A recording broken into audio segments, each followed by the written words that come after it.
एक 8 साल की बच्ची का लाश जब स्कूल के कैंपस में मिलता है तब आसपास के लोग जो होते हैं इस बच्ची के लाश को देखने के बाद तुरंत पुलिस को कॉल करके यहाँ पर बुलाते हैं। अब यहाँ पर पुलिस आता है तब देखता है कि एक छोटी सी बच्ची को बहुत ही बेरहमी तरीके से हत्या किया गया है। यहाँ पर बच्ची के सिर को पत्थर से कूचा गया है। अब इस चीज़ को देखकर पुलिस जो है सोचने पर मजबूर हो जाता है। तब यहाँ पर आसपास के लोग जो होते हैं वह बताते हैं कि यह बच्ची जो थी वह 24 दिसंबर को अपने घर से बाहर मच्छर मारने वाला अगरबत्ती लेने के लिए निकलती है और फिर यहाँ पर बच्ची जो होती है वापस अपना घर नहीं आती है। अब बच्ची जो होती है वह रात के 7:15 बजे घर से बाहर निकलती है और जब यहाँ पर बच्ची घर वापस नहीं आती है तब यहाँ पर बच्ची के घर वाले जो होते हैं वह बच्ची को खोजने में लगे हुए रहते हैं। लेकिन यहाँ पर रात को बच्ची के घर वाले जो होते हैं बच्ची को नहीं खोज पाते हैं। जब सुबह बच्ची के लाश एक स्कूल के कैंपस में मिलता है तब बच्ची के घर वालों को पता चलता है कि मेरी बच्ची को किसी ने मारकर यहाँ पर फेंक दिया है।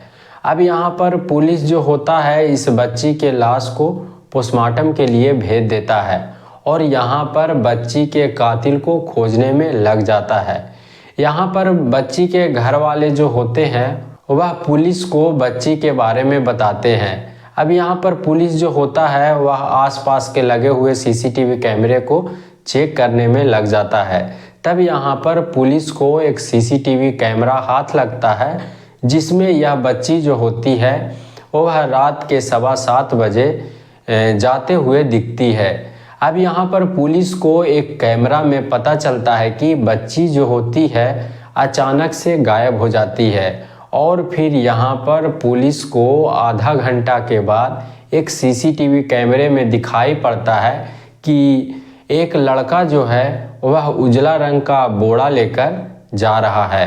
अब यहाँ पर पुलिस जो होता है उसको साफ पता चल जाता है कि इस बोरा में बच्ची का लाश है, क्योंकि यह बोरा जो होता है वह काफ़ी बड़ा होता है और भरा हुआ रहता है। तब यहाँ पर पुलिस जो होता है इस लड़के के बारे में पहचान करता है और फिर इस लड़के को खोजने में लग जाता है। अब यह लड़का जो होता है वह बच्ची के घर से कुछ दूर ही इसका घर होता है। तो दरअसल यह जो घटना है वह वाराणसी के सुजादाबाद इलाके का है। यहाँ पर इस लड़का का नाम जो होता है वह इरशाद होता है। अब यहाँ पर इरशाद को पता चल जाता है कि पुलिस जो है हमको खोज रहा है। तब यहाँ पर इरशाद जो होता है वह घर से फरार हो जाता है। अब पुलिस जो होता है इरशाद को खोजने के लिए इरशाद के घर जाता है, लेकिन यहाँ पर पुलिस को इरशाद जो है नहीं मिलता है। तब यहाँ पर पुलिस जो है वह इरशाद को खोजने में लगा हुआ रहता है, खोजता रहता है और इरशाद के बारे में आसपास के लोगों से जानकारी जुटाने में लगा हुआ रहता है। अब यहाँ पर पुलिस का कहना होता है कि जब लड़की का पोस्टमार्टम रिपोर्ट सामने आएगा तब खुलासा किया जाएगा कि इस बच्ची के साथ क्या कुछ हुआ था। तब यहाँ पर पुलिस जो होता है इरशाद को खोजने में लगा हुआ रहता है। तब यहाँ पर पुलिस को जानकारी मिलता है कि इरशाद जो है वह एक जगह पर जाकर छिपा हुआ है। अब यहाँ पर पुलिस जो होता है इरशाद को गिरफ्तारी करने के लिए उस जगह पर जाता है। तब यहाँ पर इरशाद जो होता है वह पुलिस के ऊपर फायरिंग करना शुरू कर देता है। अब यहाँ पर पुलिस जो है वह जवाबी फायरिंग करता है और फिर यहाँ पर पुलिस का गोली जो है वह इरशाद के पैर पर लग जाता है और फिर यहाँ पर पुलिस जो होता है वह इरशाद को गिरफ्तार कर लेता है और फिर यहाँ पर इरशाद को पुलिस सख्ती से पूछताछ करता है। तब यहाँ पर पुलिस जो है वह घटना के कहानी को बताना शुरू करता है।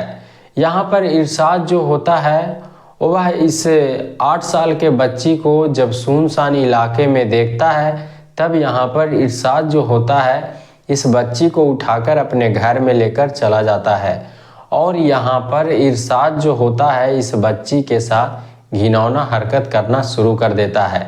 तब यहाँ पर बच्ची जो होती है वह चीखने चिल्लाने लगती है और फिर यहाँ पर इरशाद जो होता है वह इस बच्ची को गला दबाकर हत्या कर देता है।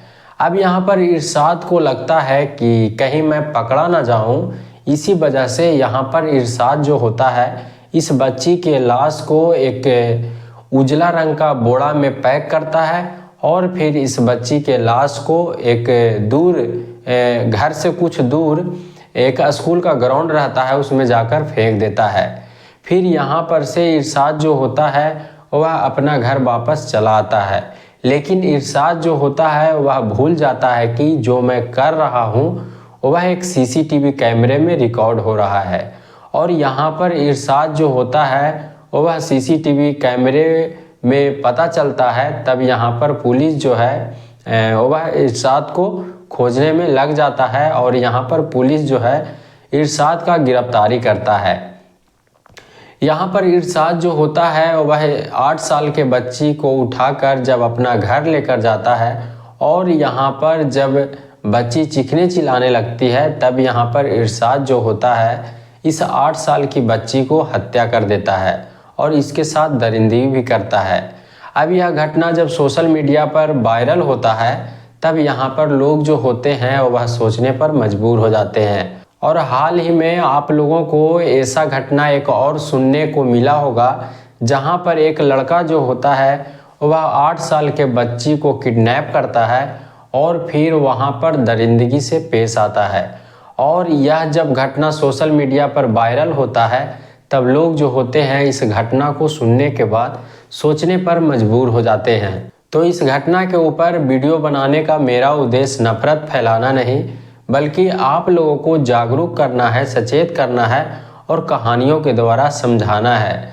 तो जैसा कि यहाँ पर आप लोगों ने देखा कि एक लड़का जो होता है एक 8 साल की बच्ची को उठाकर अपना घर लेकर जाता है और फिर इस बच्ची के साथ दरिंदगी करता है। और यहाँ पर बच्ची जो होती है जब चीखने चिल्लाने लगती है तब यहाँ पर लड़का जो होता है इस बच्ची को हत्या कर देता है। और यहाँ पर इस लड़के को लगता है कि कहीं मैं पकड़ा ना जाऊँ, इसी कारण से यहाँ पर लड़का बचने के लिए बच्ची के लाश को एक बोरा में पैक करता है और फिर बच्ची के लाश को एक स्कूल के ग्राउंड में जाकर फेंक देता है। लेकिन यहाँ पर इस लड़के को मालूम नहीं होता है कि जो मैं हरकत कर रहा हूँ वह एक सीसीटीवी कैमरे में रिकॉर्ड हो रहा है। और यहाँ पर पुलिस जो होता है इस सीसीटीवी कैमरे के मदद से इस लड़का को पहचान करता है और फिर यहाँ पर पुलिस जो होता है इस लड़के को गिरफ्तार करता है। यहाँ पर गिरफ्तारी के समय पुलिस जो है इस लड़के के पैर पर गोली भी मारता है, क्योंकि लड़का जो होता है वह बचने के लिए पुलिस के ऊपर जवाबी फायरिंग करना शुरू कर देता है। तो इस घटना के ऊपर आप लोग का क्या कहना है, आप लोग का क्या राय है, आप लोग कमेंट में ज़रूर लिखिएगा। बाकी मिलते हैं अगले किसी कहानी के साथ में। वीडियो पूरा देखने के लिए धन्यवाद।